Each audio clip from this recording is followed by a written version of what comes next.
I love the ball pressure that we displayed for the entire game, the turnovers that were forced. So I'm proud of the guys, proud of how they handled the situation. I'm proud of how they handled last minute. I'm proud of everything they did. But we didn't get the win. Disappointed by that. And I know there'll be a lot of talk about different things, but as I told our guys, and I know they're going to handle this well, because we are a high character group. This is an unbelievable group of kids. They're smart, they're tough, and they're high character. That we're going to focus on, we got to rebound it. That's what we got to fix, and that's what we're going to do. And they were the more physical team. Obviously, we're known for our rebounding, and they just knocked us all over the place the entire game. And we're going to get that fixed, and we're going to respond to it, and we're not going to make excuses. So this is a high character group, and I'm so proud of them, and I'm so happy that I'm going back on the plane with these guys. And I can't wait till we play on Wednesday, because we're going to get better in the next couple of days because of what happened tonight, or today, I'm sorry. Coach, I know you said you don't want to make any excuses, but what did you see on that call? I'm going to let everybody else. I know it's out there in the talk. I mean, we can't say anything, so, which call? I mean, there was they're talking about the travel, the that too, but I was asking about the we can't say anything. We're not allowed to. It's actually, they said it the other day to us in a meeting to say nothing, and we are gonna. I'm not gonna have a high character group not change on behalf of what happened today. That's who they are. So we're not gonna do it. I know it's being said, but we got out rebounded. And they were the more physical team. They knocked us all over the place the entire game, and we got to know that's coming. With our rebound numbers, we got to know that's coming, and that's on us. Coach, what was the key to forcing those 18 turnovers against a team that doesn't really do that very often? Yeah, I mean, it's something we do. So it's something we work on. So we take great pride in. It gets our transition game going. I thought we were terrific in transition. I loved our 18 assists or 17 assists, 9 turnovers. Got good players, got good athletes, got kids that have gotten better.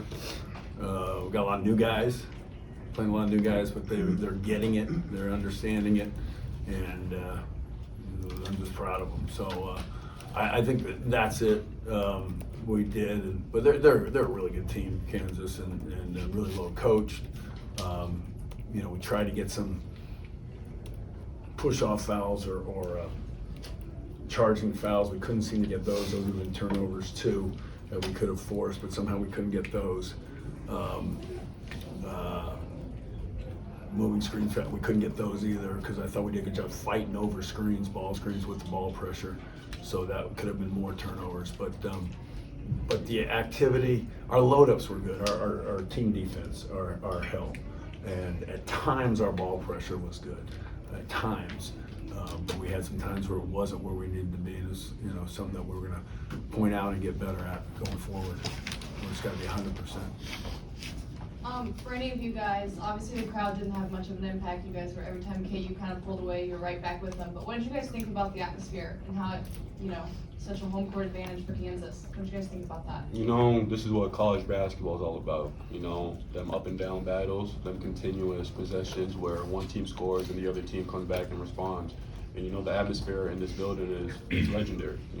For years to come, all Allen Fieldhouse has been known for the loud atmosphere and the student section. And I think our team, we just did a great job of staying disciplined, staying composed in those moments, and just executing our game plan, knowing that each possession is really life or death, and knowing just if we stick to our game plan, we could be in this game. Emanuel and Trey, what was the message from Coach Dixon to keep the momentum going the entire game? To just stay together and just stay poised. That was really it. We gotta be tougher, really. That's really the only thing we should saying, because that's why we lost this game. Trey, got 2 questions, one for Trey, one for E-Man. First for Trey, I guess 24 points, the best game as a Horned Frog. What was working for you tonight? And also E-Man, I guess, what was your reaction, the team's reaction, just to how well Trey played and how some of the shots he was making today? It comes from them because my game is really predicated off everybody else, and I kind of help them because nobody's gonna help off me. So whenever I'm in, they can be able to drive, not help. So just being there ready for them because they needed me today, and I work hard. I work out every morning before practice and after practice. So I was ready. Can I tell a story? So our flight got delayed yesterday. We were 4 or 5 hours late. We were sitting there. We practiced. Then we got the word.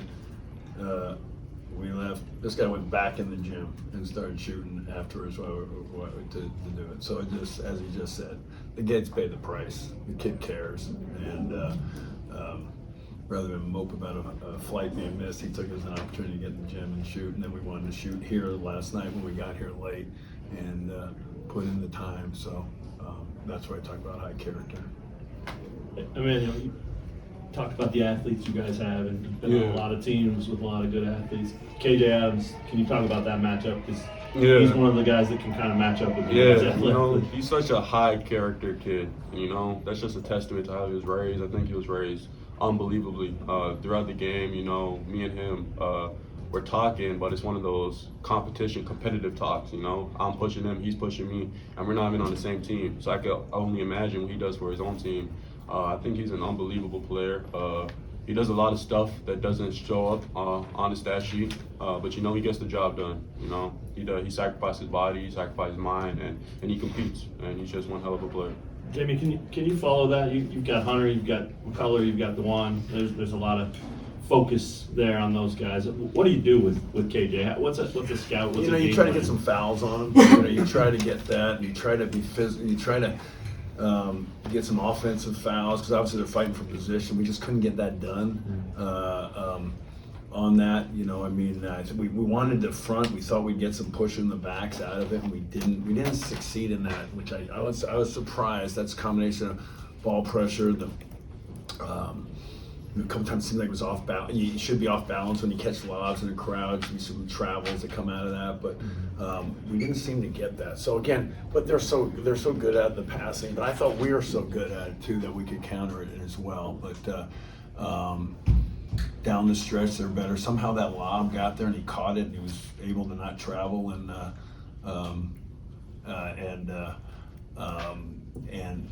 without pushing off and finish it. And the pass was right on the money. I mean, so, you know, we knew the play was coming. It was just, you know, they split the, and that's, you know, that's why there's 18 turnovers too as well, because a lot of times we were getting deflections on those plays as well. So, but that was game point really, the 2 free throws, and we just didn't get it done. They did it better than we did down that one. But you know, I mean, obviously, you know, I mean, everybody was trying to get him last year, and he's here, and he's, you know, they've done a good job of putting him in plays. But, you know, and then Adams, he's just, you know, he's as coach as Emanuel said, you know, high character guy, and but you know, it's coach. They put him in good situation. They've expanded his game and in a simple way, and use him to play off the ball screens, and so it's just, you know, good coaching with good talented players.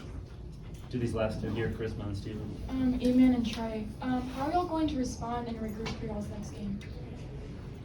We're gonna go back tonight. You know, tomorrow I think we got practice tomorrow, so just come in together and just stay together. We actually played really well today. He wants to practice, but I don't think we can practice. So. Okay. Man, just how impressive was the way Trey played tonight? You know, it's no surprise. You know, Dixon talked about it earlier. He's a hard worker.